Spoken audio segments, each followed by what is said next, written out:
Okay guys, next day, we got Sinister Stripes over here.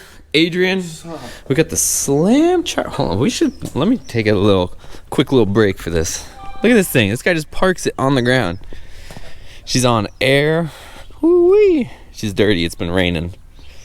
But normally, this thing is spotless. Spotless. Look at that. On the ground. You got the V6 model, right? V6. There's a V6 model. You just put the badges on it. All right, so we're back to this, and what we think we're gonna do is where we left off. I still have to connect the torque converter, so the 4 bolts in the torque converter. Still gotta put a few more bolts in the transmission housing, but we already got the ones across the top in and tight. And what we have here is the starter motor. And I think we're just kind of figuring out what we want to do with this. I think what we're gonna do is put the starter motor on. This is the positive terminal off the starter, and this is the wire that actually engages the starter motor for the solenoid. Before we get too ahead of ourselves, I think what we'll do is we will just run a quick ground wire and put that on the battery and just get this motor to crank and see what kind of compression we have on it. It's not going to fire because we don't have any fuel or anything in it, but we'll just see how good the compression is, and that will kind of determine which direction we want to go, if we want to pull this manifold or not. And then we still do have to do the water pump at some point and figure out what else we're doing, but let's get that started first and then we'll go from there. Okay, so I just quickly cleaned this thing up. Look at how new this looks. I just cleaned it with some degreaser because it was nasty before, so putting it in all fresh. Let's go. All right, so right now we're lining up the flex plate with the torque converter because there's 4 screws or bolts. So we got it lined up. You can sit there and move this ring gear like this. You don't even need anything, but you just move it until somebody like Adrian up top tells you you're lined up and you throw a bolt in. And I also got some blue Loctite. So use some Permatex blue and then our 4 bolts that have the 9/16 heads. Okay, so there's that one there. And we got Adrian over there turning her over. And there's the second one. That's good, that's good. We'll throw the second one in. Okay, so I got our plate all cleaned off and we're gonna install it up there. And then we can put the starter in through that hole. So we got our plate installed. I got it loose right now. Let's get that starter. Okay, I got the starter motor on. I got my bolt on the bottom. I haven't tightened it yet because Adrian's gonna throw that top one in. And we should be almost ready to fire this thing up with this little wire here. Not fire it up, but turn it over. All right, so we got this thing. What are we doing? Where are you running away for, man? Come on. You got it plugged in. We got it plugged in. We got the starter on there. And we Jimmy rigged this stuff right here. Watch real quick. You ready? If we do this, we engage that. She sounds healthy. She sounds like she's got some compression. So what we're gonna do is we're gonna pull the plugs out. We got our compression gauge. We'll see where we're at, and that'll determine what we're gonna do, I think. I don't know. It hasn't obviously run in who knows how long, so I don't know how high these numbers are gonna be, but we'll see. Okay, so we just did that cylinder, and I'll show you guys on the next one, but it was like 135-ish PSI, so definitely not a dead engine, but we'll keep going and we'll see what our average is.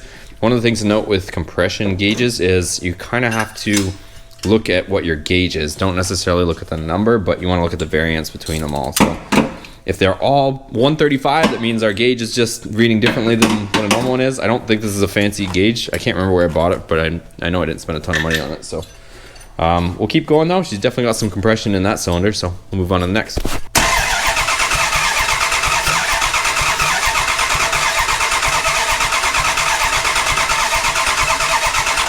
Pretty much the same thing, right? A little lower. A little short, like 130 almost. Yeah. Okay, here's the third one. Let's go.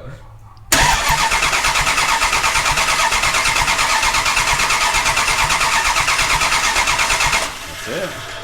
This one's definitely. This is weaker than both of these. This one jumped up real quick. But they're not gonna all be identical. No. But as long as they're close. They're right there. That's it. Cool. And for those of you guys that are wondering if the oil pump doesn't work, we experienced that the hard way because this oil filter has a hole in it and it left a nice puddle that we had to clean up just now. So she's definitely pumping oil right now. We're building every kind of pressure quick. Grab some brags or something. I guess the transmission's fucking pumping too. We just sprung another leak, bro. Bro, that's transmission fluid came out like full force. Alright, I guess we can't do this anymore. Experiment time is over. Alright, Adrian is out with Sinister Stripes. We gotta talk about what the plan is with this now. All right, so just know if you guys try to do a compression test, you might want to have the rad connected because the transmission's actually gonna start pumping fluid, which is what the issue we were having just now. I don't know if it's because, it might actually be because I don't think we have it in park. Either way, this thing was shooting transmission fluid. I don't know the inner workings of a transmission, but we had like a geyser of transmission fluid coming out of our lines. So I don't know if we're gonna be able to resume our compression test, but it seems like it's at least healthy. So I'm gonna go ahead and rip off this water pump and swap it out with that one, since this one is bent like I showed you guys before. So let's pop this off. One thing is I'm gonna have to see if I can sneak this heater hose back on, this coolant hose that goes on to, goes underneath and actually through there. But if I can hopefully sneak it back on, otherwise I gotta take off all this nonsense. We'll see what happens.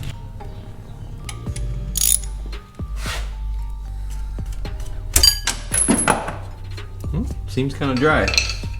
Could be a good thing, could be a bad thing. And hopefully, like I said, we can cheat it a bit and we can slide this in. But there we go.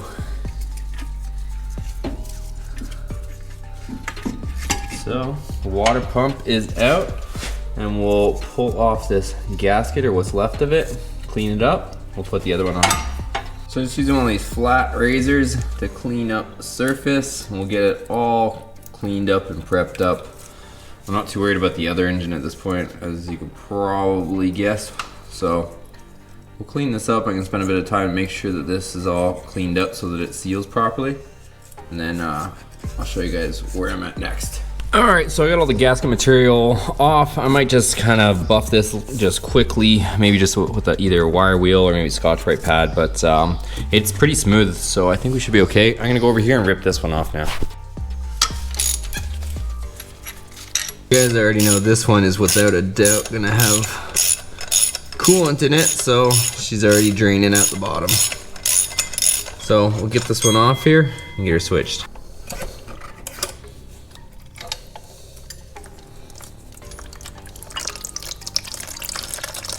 Alright guys, so I spent a little bit of time and I ended up going and getting my thermostat from my old intake manifold, if you guys can believe that. And the reason being is this is the one that we removed from that used engine. It had a punched out thermostat, as you can see. So I'm just gonna leave that over there. I took the old water neck off my old kegger and I had a pretty fresh 180 degree thermostat. So I'm gonna put that with that. Also picked up a Felpro gasket for our thermostat housing, or our water neck. And then I also got a brand new water pump gasket. So these are super cheap if you guys are wondering. So Felpro, of course, and it was like $2 and something and $2 and something. So even though this one's way bigger than that one, it was still about $2. And then I cleaned up our water pump housing face. So we're pretty much ready to go. And then I'll show you over here. Don't mind the mess, it's kind of getting a little hectic over here, but so I cleaned up all of our face. So she's all clean. I had to take that bracket out of the way because I wanted to get in here. This is a little bit ugly, but I cleaned it all up. You know, just years of corrosion and whatnot, and maybe a little bit of leaking, but cleaned up as best possible. It should be good. So what we'll end up doing is let's put all that stuff on, and then we can put our alternator and AC compressor back in. I think the AC is going to go on for now, or at least the compressor. I'm still trying to decide how this is all going to pan out. It really depends on the health of this motor once we kind of get it up and running. I also got some oil too for it today, so this video is probably going to extend into tomorrow, but I'm not sure we're going to break it off. But I also am waiting for the exhaust manifold gaskets to show up, so those show up tomorrow. So even if I got all this done, I'd still be at the mercy of Amazon. So either way, I think this thing should be running by tomorrow. There really isn't a whole lot. The only thing I'm gonna have to do is change my map sensor back over to this wiring, because right now we have it for, I don't even know where it is, if it's connected to here. But yeah, we have the map sensor, oh here it is. So we have the 3-bar map sensor, so it's a different plug on it. That was the only thing that we changed with the wiring, so shouldn't be too much nonsense, but we'll keep plugging away and we'll get this thing fired up tomorrow. Okay, so we got our gasket, we got our bolts. Let's go ahead and hang this thing and start putting our bolts back in. We also have to make sure our clamp goes on right there.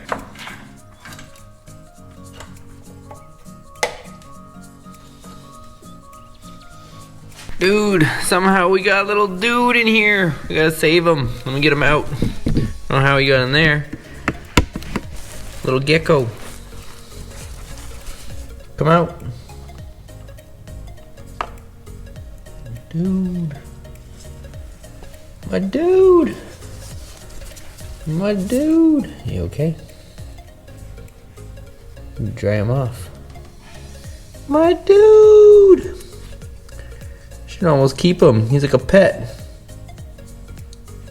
Should we rinse him off? I don't even know what to do with this guy. He's okay, but poor little man. Need to pat him off. Okay, let's get back to work. Alright, quick little update on my dude. Rinsed him off with some water. He chilled for a little while, probably like 10-15 minutes. I kind of just like cleaned him off as best I could, and then he took off and went. He's gone.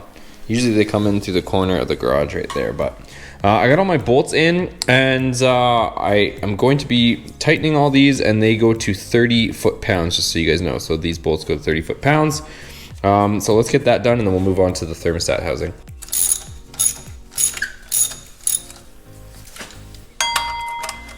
I know a lot of guys are wondering why I don't use power tools. It's because, not that I have anything against it, but by the time we try to film and run the compressor, which I have the compressor, I got the power tools. It ends up being almost too noisy to film, I think, in my opinion at least. But if you guys have a different opinion, let me know, and I can always switch to that stuff. So anyways, all the bolts are pretty much snugged up. Just once we get this last final one snug, then we can move on to torquing them. 30 foot-pounds.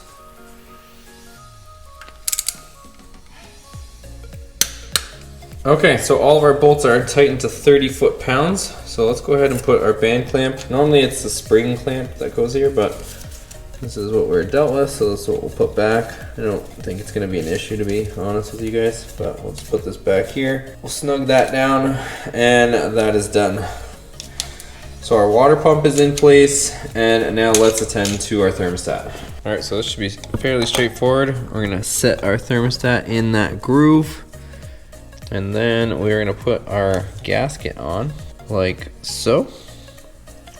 We'll put this guy on here. That funny tab sits forward. I know some guys, I'm pretty sure some guys grind those off so that it makes it easier, but whatever. And then we're gonna torque these down to 225 inch-pounds. So not foot-pounds, but inch-pounds. So we got our torque wrench here. Let's set the smaller torque wrench to 225. And now we can lift back in all this nonsense. Okay, so we'll just insert all of our bolts, and then we can tighten these down. Here's where we're at. So all accessories are on, everything is tight. I tightened my power steering pulley and bracket. Well, maybe not necessarily the pulley, but the bracket that goes to the head. That's tight. I kind of routed my power cable around that comes from the starter, because that is gonna have to end up over here. Other than that, I clipped in our oil cooler lines from our transmission. So the transmission cooler lines, I clipped those in and got this across. And here comes the interesting part. So I'm almost about to wrap it up today, but we still got a couple more things to do. I'm beat. It's been a long day, you guys. With the intercooler, I'm not gonna put it in just yet because it's gonna be sitting there doing nothing, and I don't want to get dirt in it. I could cap it, but it would just be an intercooler. So I'm just gonna undo the two bolts that hold it in, and we're gonna take it off. So I really want to see what the status is of this engine, and I really don't want to have two blown up engines. So what I think is probably a 99% likely to happen is, if we don't find a Hellcat motor in a decent time frame, I think what we'll end up doing is putting this one on the engine stand, which John let me borrow. Put this on the engine stand, and we'll tear this apart, see exactly what's wrong with it, and rebuild this thing here in the garage. I think that'll be fun. I think we'll try to do it on a budget, and that's the direction we'll go if we end up finding that this motor is super tired, which I don't think it's gonna be in the greatest shape, but I know it'll at least get the truck running and moving, and as long as we don't push it, right? So I think if we put the supercharger on it, we might have a catastrophic result, but I think if we just kind of bolt it up, drive it around, you know, don't push it too hard. Like, we'll still beat on it, but like, you know, not add boost to it. I think it should be okay. So anyways, let me take off these 2 bolts and we'll get that upper support on here so we can hang our rad. The other thing too is I gotta get this truck done tomorrow. So it will be done tomorrow as long as we don't run into any issues, but I think we should be okay because we gotta get the S2000 ready to go get wrapped this week, I hope. All right, so we'll drop this back in place. I could be wrong, and honestly I'm just taking a guess, but I think there's a different configuration with the 2000 and up, just being a 99. I don't know if the 2000 up comes out that easy, but I know they did something different with the rad, so. And I'll install our 6 blue bolts. I am absolutely in love with these ratchet wrenches. And they're bent 90 degrees, so you actually have a flat surface to press against. And there it goes with our rad back in.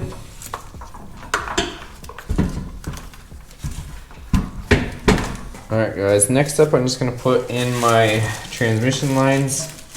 So it's a little bit ugly, or messy I should say, because when we cranked it, I'm attempting to do the compression test, they started pressurizing.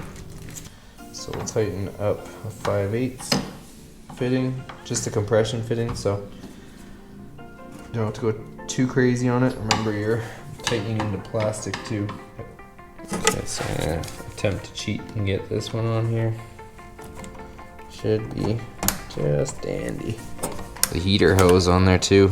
I don't know why I didn't put the heater hose before I put the alternator back on, but I guess we can always take the alternator off again if we have to, but I don't think we should. We'll get her. Nothing's ever easy. Okay. So we got that on. This heater hose, not that it has to go on now, but can wrap all the way around and go back on here. So that will get that clamp on, and I think it's gonna do it for today. I'm getting pretty tired, and it's not a whole lot more in the morning. All right, that's gonna do it for me and today's video, you guys. It's late, it's like 10 o'clock at night, and I've been working, running around, editing the other video that I posted today, and working on this thing, and we're getting pretty close though. So tomorrow, if all goes as planned, this thing should be up and running, and I think we're gonna run it in stock form.